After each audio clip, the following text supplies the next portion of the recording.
Good morning, my brothers and sisters. Welcome to episode number 73 in the book of Genesis. We're in Genesis chapter 14. We read almost the whole thing yesterday.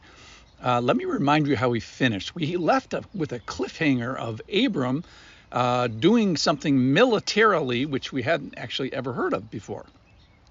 I left you with a quote from Warren Wiersbe, which says, "Your faith," which is what Abraham is known for, "has not been tested until we have been asked to bear what seems to be unbearable and do what seems to be unreasonable and expect what seems to be impossible." So impossible, unreasonable, unbearable story of faith we're going to see in real life here with Abram. So let me just summarize the military part of the story, which starts in 2080 BC under pretty incredible detail. Now, what happens is a group of kings near Israel from Sodom and Gomorrah and three other cities, they're vassals of the empire that's all the way over in Iran, these kingdoms. And apparently they pay the tribute and cooperate. And they do that for 12 years. In the 13th year, they rebel. And so this is a conspiracy, if you will. They get together. They decide to do that. It's premeditated. It's calculated.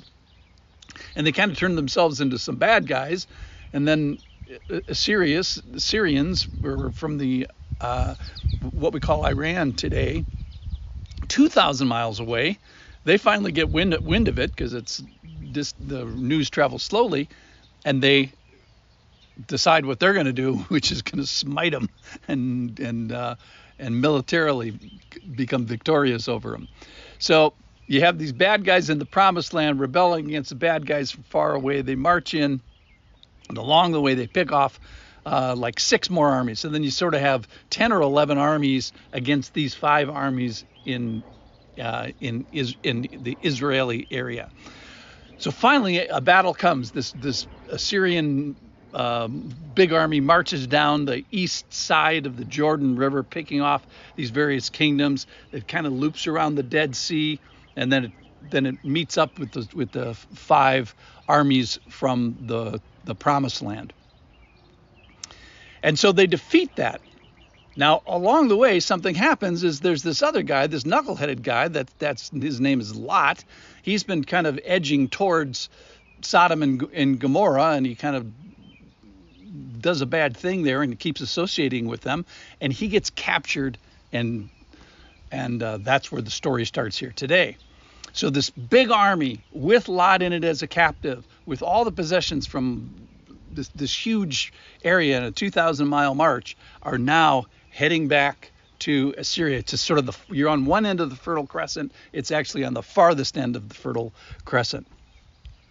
So Abraham is going to hear about that. Abram is going to hear about this. Now, here's the thing about being a Bible reader, is you can't read ahead. So avoid the temptation. You got to put yourself in Abram's position, where this massively successful, 100% successful army, maybe 16 armies strong now. You can't imagine a worse military situation, and I'm pretty sure that's the point here. It's on its ways back with the plunder, and then this happens. This is from chapter 14, verse 13. "Then one who had escaped came and told Abram the Hebrew, who was living by the oaks of Mamre, the Amorite, brother of Eshcol and Abner. They were allies of Abraham. When Abram heard that his kinsmen had been taken captive, and that's where we stopped yesterday. So you can't read ahead. This reminds me of the moment when Shadrach, Meshach, and Abednego were just about ready to go into the fiery furnace. And they say, "If Nebuchadnezzar, we don't need to defend ourselves before you in this matter. If we're thrown into the blazing furnace, the God we serve is able to save us. And he will rescue us from your hand, O king. But if he does not, we want you to know we will not serve you. We're going to be faithful, or your gods, or worship the image of gold that you have set up." So like Shadrach, Meshach, and Abednego, God is able to do the right thing here for Abram. But he doesn't know this yet, so he has to make this movement of faith. So here's what happens. Abram, he leads forth his trained men born in his house, 318 of them. which is interesting because there's not been a word of Abram being a military person or anybody in his retinue being of military people. And he went and pursued as far as Dan. Dan is the northernmost city in Israel. And he divides his forces against them by night, he and his servants, and defeated them and pursued them to Hobath, north of Damascus. That's the next country up in Syria. Then he brought back all the possessions and also brought back his kinsman Lot with his possessions and with the women and the people. So 318 trained what? There's never been a word spoken about these guys being warriors. He divides his inferior forces. He defeats them, and then he pursues them, chases them down, and then brings back everything, all the possessions of the 16 armies, the weapons, the women, the provisions, the flocks, everything. And as the kinsman redeemer, he's the uncle of Lot.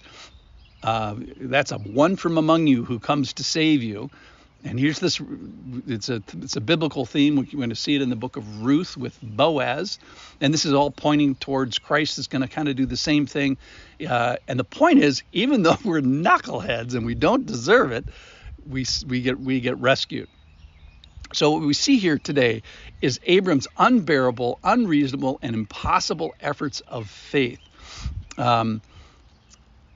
And we have to put ourselves into the story and don't read ahead and say, poof, hey, this is going to turn out fine. Abraham is statistically and logistically and situationally going to be killed as he does this. He's 7 years old. He has this God who he's on speaking terms yet, but it's early in the relationship. He's got some promises. Most of them have not come true yet. So he doesn't know what's going to happen yet. Does he continue in faith? Yes, this is an incredible story of faith. This is faith with boots on and swords drawn. This is the nation that was promised not getting snuffed out. So something happens here in 2080 BC that may call out to you. Trust God. Go with him. Be faithful to the people around you, specifically if you've got a lot in your life, which is a knucklehead around you, the weaker brother. You know, in a bad situation, the worst military situation, God is able, but if not, we're resolved to serve him. So when the day comes that the testing of your faith, you may find it unbearable, unreasonable, and impossible. That will set the tone, will set the scenario, will set the stage for your faith. Thanks for listening.